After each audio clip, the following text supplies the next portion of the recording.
How about this for the ultimate triathlon? 187 miles of running, cycling and swimming. And that journey also spans 2 countries and, would you believe, a cross-channel swim.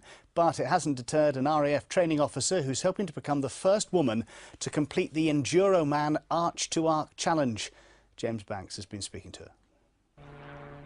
When most people in the armed forces think of August, they think of going on leave and travelling abroad.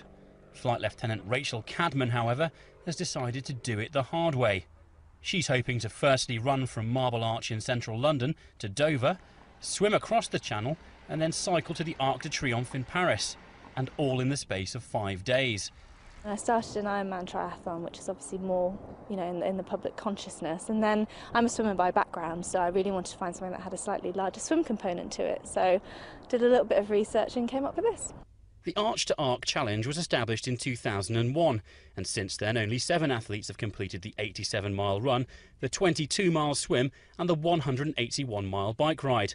And if Rachel completes the challenge, then she'll be the first woman ever to do so. As if this wasn't enough, she's also hoping to raise money for charity along the way.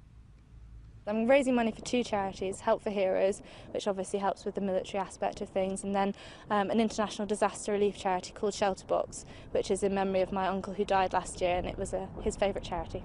But apart from dealing with the blisters, sore knees and the perils of one of the busiest shipping lanes in the world, Rachel's biggest concern is the British weather. The weather in the Channel is no good for swimming. That proves the biggest problem. In terms of rain, yeah, it's a bit unfun to run for hours and hours in the rain and that type of thing, but generally it should be mild, obviously, given the time of year, so hopefully we can manage everything else. We just need to pray for it not to be too windy.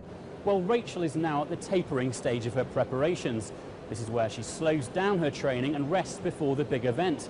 Then on the 18th of August, she'll find out from the Coast Guard her date to cross the Channel.